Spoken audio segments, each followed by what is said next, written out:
जय हिंद दोस्तों, स्वागत है आपका चैनल पे। मैं हूं बाबा रामदास। आज आपको मेरे एक गेस्ट की धुंधली सी तस्वीर नजर आ रही होगी। जी हाँ, मैं धुंधली से इसलिए बोल रहा हूं कि वो एक बहुत ही बाबा आदम के जमाने का उनके पास एक लैपटॉप है। सर 2010 का है। जी दादा। तो इनका नाम है श्री अजय सिंह जी। ये फेसबुक की बड़ी जानी मानी हस्ती हैं, एक नंबर के लिखाड़ हैं। लिखाड़ आप समझते हैं, जो बहुत तेज, जिसकी कलम जो है गजब की लिखती है। इनकी एक और खासियत है,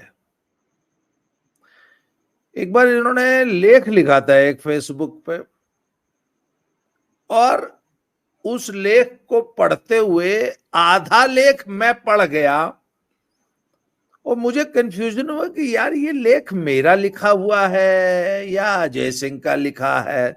मतलब इनकी लेखन शैली ऐसी है कि मैं खुद कंफ्यूज हो जाता हूं। बहुत से लोग कंफ्यूज हो जाते हैं कि ये दद्दा का लिखा हुआ है या अजय सिंह का लिखा हुआ है। मतलब इतनी जबरदस्त इनकी, मैं अपनी तारीफ नहीं कर रहा हूं, तारीफ इनकी कर रहा हूं।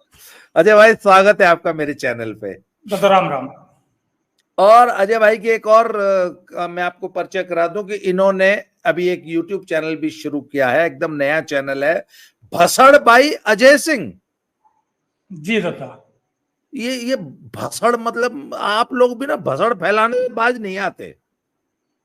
भसड़ फैलानी से ज्यादा जो पहले से फैली हुई भसड़ है उन पर बात करना, क्योंकि अच्छा, मतलब राजनीति में भसड़। भसड़ तो सामान्य है। अच्छा, जिंदगी में भसड़ तो हम रहेंगे जहां, मतलब फैलाई भसड़ तो रखी है। फैलेगी। तो मित्रों, इनके चैनल को सब्सक्राइब कीजिए, इनको प्रमोट कीजिए, भसड़ भाई अजय सिंह। अच्छा, ये एक और बड़ी जबरदस्त भसड़ फैली हुई है अजय भाई। हम्म। अच्छा, मैं अपने दर्शकों को बता दूं जरा, आज की ये वीडियो हम क्यों बनाने बैठे। क्योंकि अभी से मात्र 10 या 15 मिनट पहले अजय भाई ने एक पोस्ट लिखी है फेसबुक पे। फेसबुक पे भी इनकी आईडी AJAI, अजय सिंह के नाम से ही है। तो अजय भाई ने फेसबुक पे पोस्ट लिखी, मैंने वो पोस्ट पढ़ी और फिर मैंने उस पर कमेंट किया एक। तो वो पोस्ट क्या है, पहले ये सुन लो। इन्होंने 1 2 3 4 5 6 7 8 9 ठाकुर कैंडिडेट्स का नाम दिया था, जो कि इस समय लोकसभा में भाजपा के प्रत्याशी डिक्लेयर हो चुके हैं। 9। तो उसमें मैंने ऐड कर दिया, मैंने कहा भैया एक 10वां भी लिख लो, ब्रजभूषण शरण सिंह कैसरगंज से। तो लोग कहेंगे अभी उनका नाम डिक्लेयर नहीं हुआ है। तो भैया, जिसको शक हो, मैं अपने दर्शकों को बता रहा हूं, जिसको शक हो ना कैसरगंज पे, तो ब्रजभूषण शरण सिंह, BRIJ लिखते हैं वो, ब्रजभूषण शरण सिंह नाम का पेज है उनका फेसबुक पे। वह जाकर देख लीजिए, आपको पता लग जाएगा कि वो कितने जोर शोर से प्रचार कर रहे हैं। और उनका प्रचार आप देख लेंगे तो आप कहेंगे यार इस आदमी को प्रचार करने की जरूरत क्या है, ये तो घर बैठे जीत जाएगा। असल में ब्रजभूषण शरण सिंह की एक खासियत है कि वो चुनाव में प्रचार नहीं करते, वो पूरे 5 साल प्रचार के मोड में रहते हैं। तो मैंने अजय भाई की वॉल पे मैंने ये कहा, तो इन्होंने भी सुधार दिया, वो 10वां नाम कैसरगंज से ऐड कर लिया, आज नहीं तो कल डिक्लेयर हो जाएगा। तो अजय भाई, मैं एक बार लिस्ट जरा पढ़ देता हूं, फिर आप अपनी बात कहिएगा। पहले हैं जी। सर्वेश कुमार सिंह, मुरादाबाद से उनको टिकट मिली है, ठाकुर साहब हैं। तो ठाकुर राजनाथ सिंह, लखनऊ। लखनऊ से, रक्षा मंत्री जी। ठाकुर देवेंद्र सिंह उर्फ भोले सिंह बोलते हैं इनको, ये अकबरपुर से 2 बार, 14 में और 19 में दोनों जीत चुके हैं। 24 में इनको फिर टिकट मिली है, ठाकुर साहब हैं। ठाकुर पुष्पेंद्र सिंह चंदेल, हमीरपुर से। उसके बाद सुनिए, बाबू बाबू लल्लू सिंह जी, अयोध्या। कीर्तिवर्धन सिंह जी, गोंडा। कृपा शंकर सिंह, जौनपुर। जयवीर सिंह जी, अभी आज ही टिकट डिक्लेयर हुई है आपके मैनपुरी से। मैनपुरी से। नीरज शेखर, चंद्रशेखर बाबू के लड़के, प्रधानमंत्री जी के, बलिया से। और ब्रजभूषण सिंह कैसरगंज से। कुल कितने हो गए भाई? 2 2 4 2 6 2 8 2 10। 80 में से 10 टिकट ठाकुरों को दे दिए। अब और क्या लोगे भैया, बीजेपी का और क्या लेना चाहते? 80 में से अगर 8 देते तो 10% होते। क्यों सर? जी, 80 में 10 जनसंख्या दे के दिए अनुपात मतलब में 2.5 गुना है। है? जो राजपूत पॉपुलेशन है उत्तर प्रदेश में, उसके अनुपात में 2.5 गुना टिकट है अब भी। हाँ, अगर पॉपुलेशन के अनुपात में टिकट दिया जाता है ना भैया, तो मुश्किल से 4-5 टिकट बनता। 10 टिकट दे रखी हैं। और सबसे बड़ी बात मैं तो कहता हूं, अगर मुझे यूपी का हिसाब करना होगा तो एक भी टिकट मत दो। बाबा है ना, उनसे बड़ा ठाकुर कौन होगा? देखिए, हम ये ठाकुरवाद फैलाने के लिए ये वीडियो नहीं बना रहे हैं। ये जो शख्स मेरे बगल में बैठा है, इनका पूरा नाम है अजय सिंह यादव, तो यही है ना? जी बिल्कुल। ये जो बगल में हमारे जो व्यक्ति जो मेरे साथ चर्चा कर रहे हैं, इनका असली पूरा नाम है अजय सिंह यादव, पर लिखते अजय सिंह ही है। ये शिकोहाबाद के यादव जी हैं, कट्टर राष्ट्रवादी भाजपाई हैं। अच्छा सर बताइए, ये जो फिर जो ये भसड़ फैला रखी है कि ठाकुर नाराज है, ठाकुर नाराज है, ठाकुर नाराज है, ठाकुर क्यों भैया टिकट काट दिया? किसका टिकट काट दिया? वीके सिंह का। मैंने तो वीके सिंह के बारे में ये भी अफवाह सुनी है कि वो अगले लेफ्टिनेंट गवर्नर हो सकते हैं जम्मू एंड कश्मीर के, या और ज्यादा राष्ट्रीय महत्व की, बड़े महत्व की उनको कोई पद मिल सकता है, ऐसा है। पर जहां तक मैंने सुना है, वो ही is going to be the next governor of Jammu and Kashmir. तो सब ये ठाकुरों की भसड़ जो फैली है, नाराज है, नाराज है, नाराज है, ये क्या है आप बताइए। पहली चीज तो जनरल वीके सिंह साहब जो हैं, जी मुझे नहीं लगता कि उन्होंने जो चुनाव लड़ा था वो एज ए ठाकुर लड़ा होगा गाजियाबाद से। हाँ, बहुत सबसे वेरी महत्वपूर्ण वैलिड बात। पॉइंट। क्या दूसरी ठाकुर वी चीज, एक minute sir please, Thakur VK Singh को आपने वोट दिया था या जनरल वीके सिंह को वोट दिया था? सवाल ये है। वेरी गुड पॉइंट जी।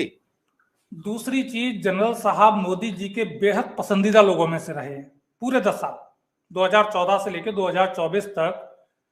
जनरल साहब मोदी जी का जहां भी फॉरेन में या कहीं कोई इशू हुआ और वहां मंत्री भेजने की नौबत आई, उन्होंने वीके सिंह जी को भेजा। तो ये तो तय है कि 2024 के बाद भी उनके हाथ में कोई ना कोई बड़ी जिम्मेदारी ही आने वाली है। मोदी जी उन्हें ऐसा तो नहीं कर सकते कि कार्य मुक्त करके घर पे भेज दें। बेहद महत्वपूर्ण व्यक्ति हैं और कहीं ना कहीं महत्वपूर्ण स्थान पर ही बैठेंगे। तो वीके सिंह बहाना है, असली दिक्कत दूसरी है। जब यूपी में विधानसभा चुनाव था तो ब्राह्मण वोट का एक वर्ग था जिन्हें विकास दुबे के नाम पर नाराजगी थी कि बाबा जी तो ब्राह्मणों को मरवा रहे हैं। तो वो बाबा जी से नाराजगी नहीं थी, या अभी जो नाराजगी है वो राजपूतों की भाजपा से नहीं है। असली दिक्कत ये है कि भाजपा का परिवार अब बड़ा हो चुका है। ओबीसी के बहुत से हिस्से इसमें आ गए, एससी के बहुत से हिस्से आ गए, और जब आ गए हैं तो उन्हें टिकट भी देना पड़ेगा, उन्हें प्रतिनिधित्व भी देना ही होगा कहीं ना कहीं, और देंगे तो किसी ना किसी की टिकट काटनी होगी। अब जब काटपीट होगी और हर काटपीट पे ये सवाल उठेगा कि नहीं पहले हमें 16 टिकट मिले थे, अब इतने क्यों मिले? तो पहले किसी जमाने में आप 4 सीट भी जीतते थे, अब आप 350 सीट की पार्टी हो। और 350 सीट की पार्टी आप इसलिए हो क्योंकि व्यापक तौर पे हर वर्ग का समर्थन मिला है आपको जी हर वर्ग साथ आया है। और हर वर्ग तभी साथ होगा जब हर वर्ग को आप प्रतिनिधित्व भी देंगे बराबरी का। जी परिवार बड़ा होगा तो हिस्सेदारी भी बटेगी। असली दिक्कत यहां है। और एक वर्ग है जो ये मानता है कि हम कोर वोटर हैं। हम तो भाई पिछली 3 पीढ़ियों से भाजपा के वोटर हैं। तो इससे ये नहीं हो जाता कि 3 पीढ़ियों से आप वोटर हैं तो जो नए लोग जुड़े हैं वो 3 पीढ़ियों तक वोट दें, उसके बाद उन्हें टिकट मिलना शुरू होगा। ये तो पॉसिबिलिटी है नहीं। तो नेसेसरी यही है कि जो आ रहे हैं सभी को जगह देनी होगी। अब जतिन प्रसाद भले 15 दिन पहले आए हों या 5 साल पहले आए हों, उन्हें टिकट मिला है। जगदम्बिका पाल जी को मिला है। और बहुत से बड़े नाम ऐसे भी हैं जो आए हैं और किनारे बैठे हुए हैं, नहीं मिला है। तो पहलू तो ये हैं। पर मेरा मानना है पश्चिम की 1-2 सीट के अलावा ये हल्ला सोशल मीडिया पे ज्यादा है, जमीन पे इम्पैक्ट करेगा नहीं।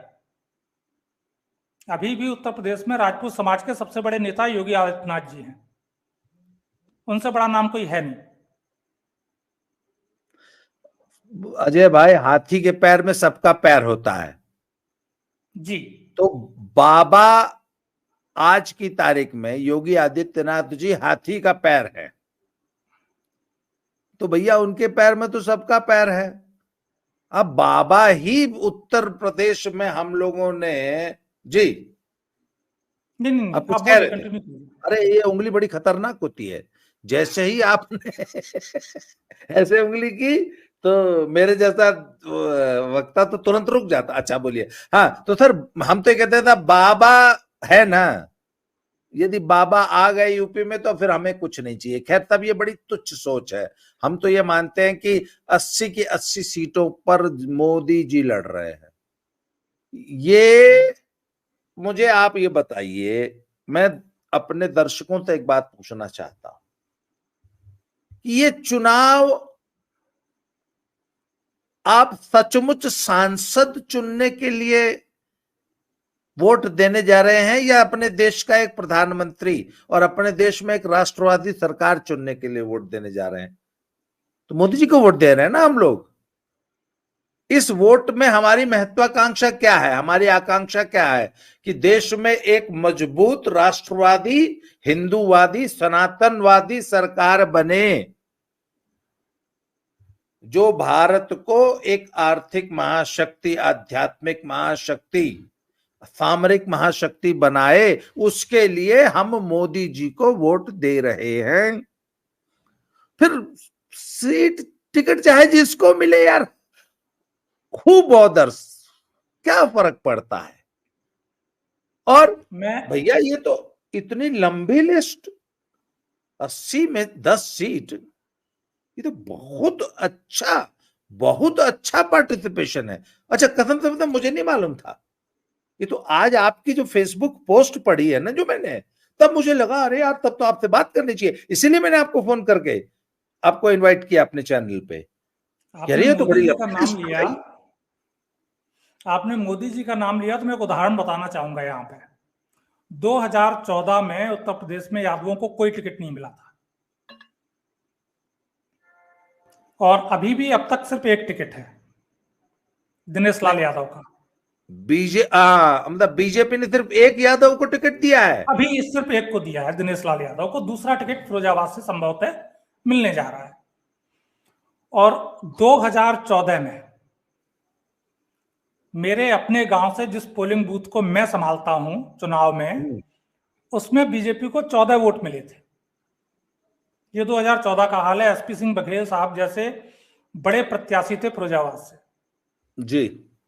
2019 आते आते उसी पोलिंग बूथ से 320 वोट निकले, जहां बीजेपी का कोई बस्ता नहीं लगा था। सबसे पहले मैंने वहां जाके लगाया, उससे पहले कभी बस्ता नहीं लगा था। उस पोलिंग बूथ से 320 वोट बीजेपी को मिले। पूरा गांव यादवों का है, 5% अदर वोट है सिर्फ, और वहां से ये वोट अपने आप निकला। ये बीजेपी का वोट नहीं है, ये मोदी जी का वोट है, ये गरीब का वोट है, ये उस कमजोर आदमी का वोट है जिसे ये दिखता है कि मेरे बच्चों का भविष्य मोदी की सरकार में है, ईमानदारी से बच्चों को नौकरियां मिलेंगी, अनाज मिलेगा। मेरे सर पे छत नहीं थी, कोई चौधरी साहब, कोई यादव जी नेता उस छत को देने नहीं आए, उस छत को मोदी ने दिया। ये वो वोट है। और ये चुनाव दर चुनाव बढ़ेगा, हर वर्ग में बढ़ेगा। और जब ये वोट बढ़ेगा तो आगे चल के, आज नहीं तो कल, इस वोट को आपको प्रतिनिधित्व भी देना ही होगा। आज नहीं देंगे, अगले 2 चुनाव के बाद देंगे। तो ये मोदी फैक्टर है और बहुत बड़ा है। जैसे उत्तर प्रदेश में योगी बाबा जो हाथी के पैर वाला आपने एग्जाम्पल दिया, सिमिलरली देश में मोदी जी वही हाथी का पैर हैं। और ऐसा नहीं है कि राजपूतों का मतलब सारे लोग अमीर ही होंगे, राजपूतों में जमींदार होंगे। एक तबका है जो आर्थिक तौर पे बहुत कमजोर भी है। आप लाख आंदोलन कर लो, वो तबका अलग नहीं जाएगा। आप कितना भी ढोल पीट लो, कितने भी फरमान जारी कर लो, वो तबका भाजपा को ही वोट देगा। इस वोट पे कोई फर्क नहीं पड़ने वाला है इन सबसे। अच्छा अजय भाई, अब थोड़ी चर्चा को आप मैं आगे बढ़ाता हूं। आप ये बताइए, आप एक तरह से यादवों के गढ़ में बैठे हुए हैं। फिरोजाबाद हो गया, आपके बगल में इटावा है, आपके बगल में मैनपुरी है। ये जो सैफई परिवार के जो प्रभाव क्षेत्र माने जाते हैं, आपको जी जी तो आपको इस चुनाव में क्या माहौल दिखाई दे रहा है अपने इलाके में, और यादव समुदाय इस वक्त क्या सोचता है? मतलब क्या वो अखिलेश यादव की लीडरशिप से खुश है? अखिलेश यादव जिस तरीके से समाजवादी पार्टी को चला रहे हैं, क्या उस तरीके से खुश है जिस तरीके से उन्होंने शिवपाल चचा को साइडलाइन करके एक तरह से समाजवादी पार्टी का सत्यानाश किया? उनके पिताजी और चाचा जी ने इतनी मेहनत से जो पार्टी बनाई थी, उसका जो बंटाधार किया है, और पिछले 4 चुनाव लगातार हार चुके हैं, 4 चुनाव, और 5वां हारने जा रहे हैं। तो यादव वोटर, और आप खुद यादव हैं, आपके गांव में अन्य लोग भी होंगे, आपके इलाके में क्या है, यादवों की सोच क्या है? वो आज की तारीख में अखिलेश यादव को कैसे देखते हैं? अब जो वास्तविक शब्द प्रयुक्त करना चाहिए वो यहां मैं नहीं करूंगा। जिस रूप में, जिस तरीके से अखिलेश यादव को देखता है उनका अपना वोटर और मुलायम को याद करता है, वो शब्द यहां प्रयुक्त करना सही नहीं है। लेकिन मेरे यहां मतलब चल वही है, जाता है। हर देखने वाला समझ जाएगा नहीं, मेरे कि यहां उन्हें चल क्या जाता है, समझा आप जाता है। बोल दीजिए, मतलब इशारों में बोल दीजिए। तो वो कैपिटल सी ही समझते हैं। CHSO4 बोलते हैं हम लोग उसको। बिल्कुल बिल्कुल बिल्कुल, पूरा सल्फेट ही समझते हैं। लेकिन सल्फेट। अच्छा अच्छा। बिल्कुल खुल के मैं ये बात कह रहा हूं, क्योंकि एक दिक्कत हुई। अखिलेश यादव ने सबसे बड़ा नुकसान कहां किया है? चारों चुनाव हारे क्यों? और वो भी हाँ, इस क्षेत्र में जो उनका गढ़ है। वहां चुनाव इसलिए हारे कि उनके पास जो मुलायम सिंह के टाइम पे कैडर हुआ करता था, अगर मैं अपने ही जिले की बात करूं, तो उसमें वो नेता थे जो अपने खुद के वजूद पे 50,000 1 लाख वोट रखते थे पार्टी के लिए। जो जाके अगर खड़े हो जाते थे ग्रामीण क्षेत्र में तो उनके नाम पे वोट मिलता था। अखिलेश यादव जी ने उन सभी को दरकिनार किया। शायद कहीं ना कहीं उनके मन में यह था कि कोई इनमें से एकनाथ शिंदे ना बन जाए। और आज की डेट में उनके पास जो कैडर है उसमें वो लोग हैं जो जिला पंचायत छोड़िए, जिला स्तर पे छोड़िए, पंचायत स्तर पे अपने कुनबे का वोट भी पार्टी को नहीं दिलवा सकते। वो पार्टी पे बोझ हैं, पार्टी के लिए उनके पास कुछ नहीं है। ये स्थिति है समाजवादी की जमीनी। वोटर अब भी, अगर मैं इस लोकसभा चुनाव की बात करूं तो अभी भी 60% से ऊपर वोट समाजवादी पार्टी को मिलेगा, यादवों का। यादवों का जी, यादवों का 60% वोट लोकसभा में मिलने जा रहा है। एक बेहद जो गरीब तबका है यादवों का, वो मोदी जी के नाम पे जाएगा। और एक तबका वो है जिसे मैं एक वर्ड यूज करता हूं चुनाव के संबंध में, घोस्ट वोटिंग। यानी कि आप किसी को वोट नहीं कर रहे हो, आप घर पे बैठे हो, और अगर आप वोट देते तो सपा को दे देते, जैसे पिछले चुनाव में मुसलमानों ने किया था। सपा का वोटर था, वो घर में से नहीं निकला, इनडायरेक्टली उन्होंने बीजेपी को वोट किया। तो वो चीज भी रहेगी। निराश है, उसे मालूम है कि नेतृत्व क्षमता अखिलेश के पास नहीं है, लेकिन विकल्प भी नहीं है। अगर इस चुनाव में ही भारतीय जनता पार्टी राज्य स्तर पर कुछ बड़े नाम आगे कर देती, जो कि उनके पास भी दुर्भाग्य से है नहीं अभी, तो जो 60% वोट मिलने जा रहा है वो 50% से नीचे आ जाता। इस समय सबसे बिखरा वोट यादव वोट है।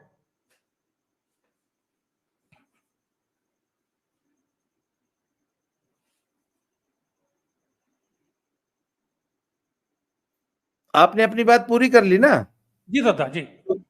मेरा थोड़ा सा ध्यान डिस्ट्रैक्ट हो गया था। मुझे एक बात बताइए, मैं दो सीटों के बारे में पर्टिकुलरली आपसे पूछना चाहता हूं।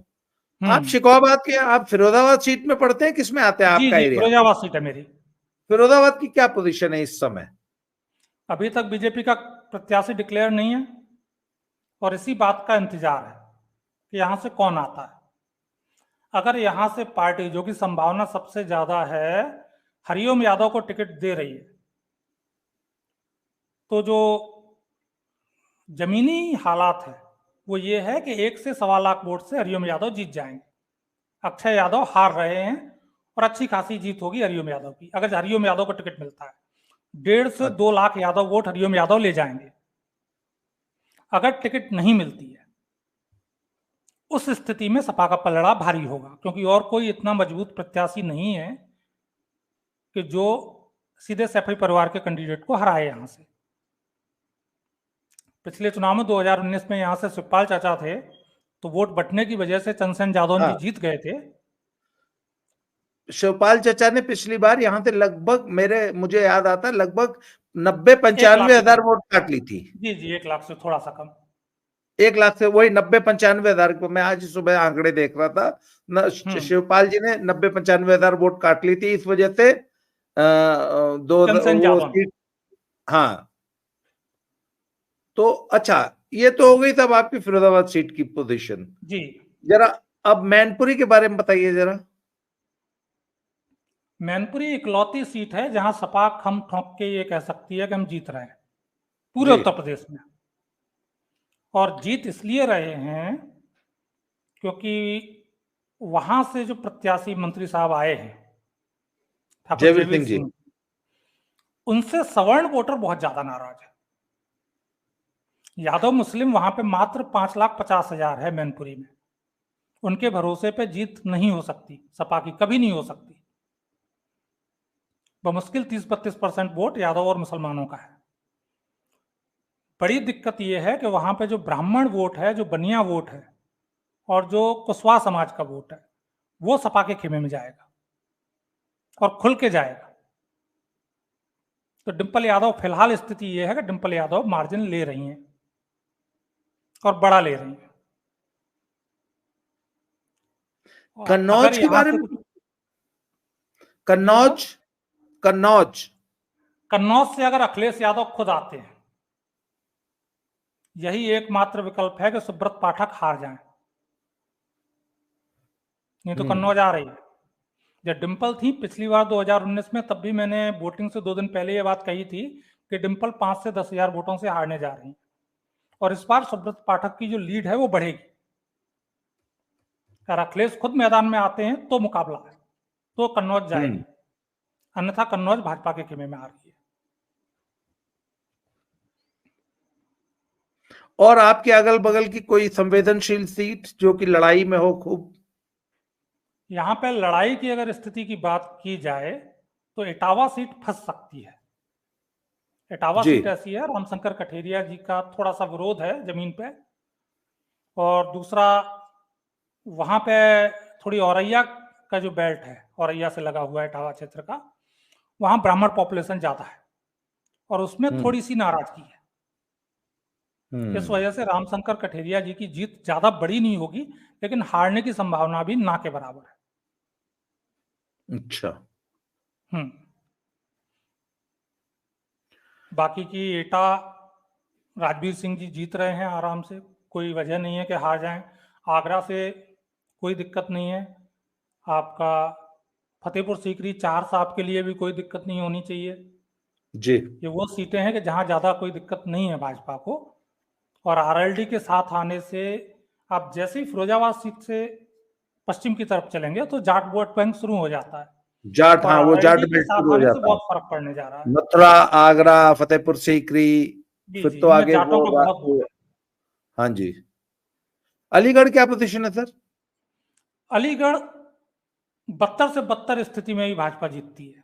मुस्लिम बहुल सीट है, लेकिन अगर आप भाजपा के बुरे दौर को भी याद करेंगे, जब भाजपा यहाँ पे बुरे दौर में थी उत्तर प्रदेश में, अलीगढ़ सीट तब भी नहीं छिनी। दूसरी एक चीज और है अलीगढ़ सीट पे, अलीगढ़ बुलंदशहर वाला जो बेल्ट है, वहां एक चीज और है कि यहाँ पे बसपा मजबूत है। यहाँ दलित वोट अच्छा खासा है और वो अपनी पार्टी को और बहन जी को छोड़ने को तैयार नहीं। अगर छोड़ता भी है तो भाजपा की तरफ मुड़ता है, सपा की तरफ नहीं जाता है। तो इन सीटों पर खतरा नहीं है। ये पारंपरिक तौर पर भाजपा की सीटें हैं। अलीगढ़ बेहद मजबूत है। विधानसभा के टाइम पे भी अलीगढ़ की सीटों के बारे में मैंने यही कहा था कि यहाँ पे सपा को दूसरे नंबर की लड़ाई लड़नी है बीएसपी से। यहाँ जीतने की संभावना ना तलाशें ये।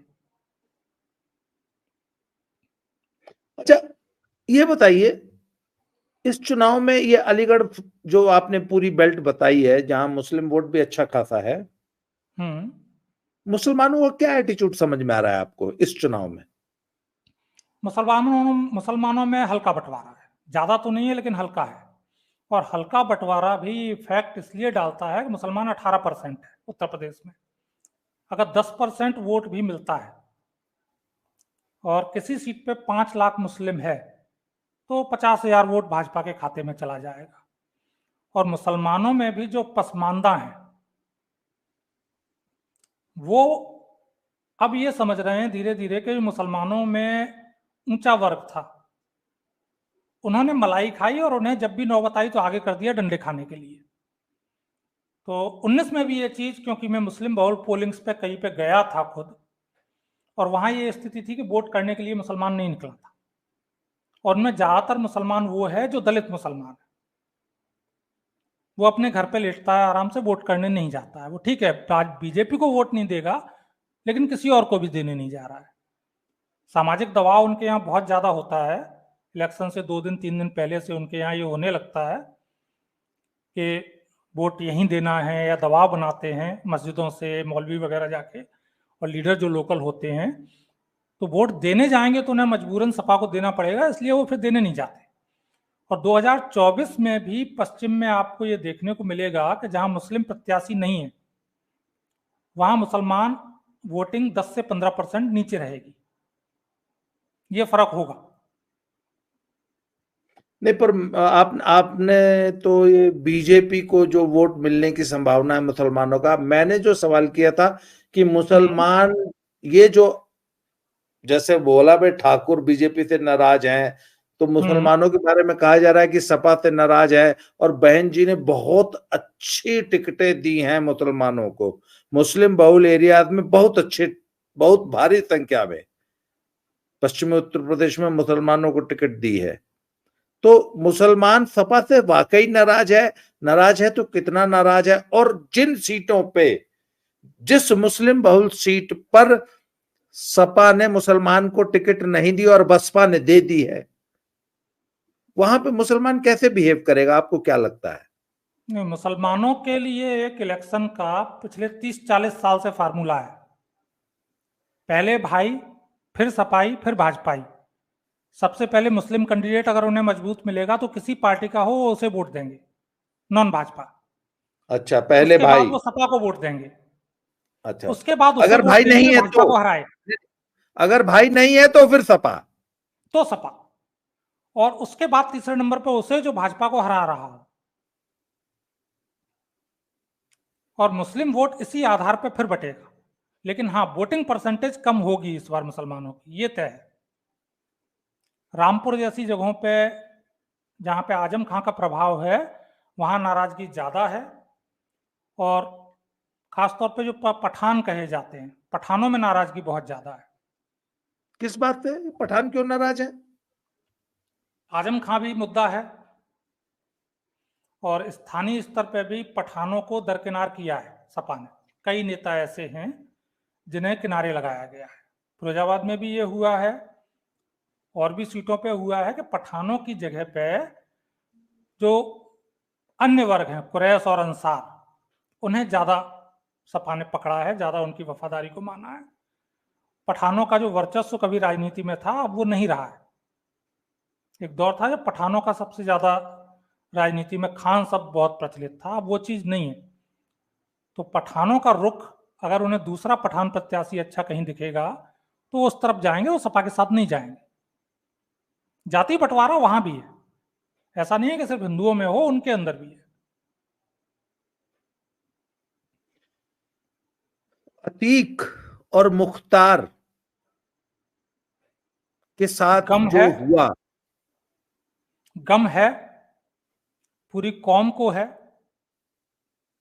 और रिएक्ट नहीं कर रहा है मुसलमान। बड़ी चीज ये है कि रिएक्ट नहीं कर रहा है, लेकिन इस बात से तकलीफ तो उन्हें है, और बहुत ज्यादा है। क्योंकि एक चीज तो है कि मुसलमानों के आदर्श, आप ये मत सोचिए कि अब्दुल कलाम होंगे, उनके आदर्श ओसामा हो सकते हैं, कलाम नहीं हो सकते हैं। जहनी तौर पे उन्हें इसी तरह से तैयार किया जाता है। तो वो चीज तो रहेगी, कोई अतीक मरेगा तो उन्हें तकलीफ होगी। कोई पुलिस वाला आईपीएस है और वो बदमाशों के साथ मुठभेड़ में मारा जाता है, तो उसके जनाजे में वो मुसलमानों की भीड़ नहीं जुटेगी जो किसी अतीक या किसी मुख्तार के में जुटेगी। ये माइंडसेट है उनका।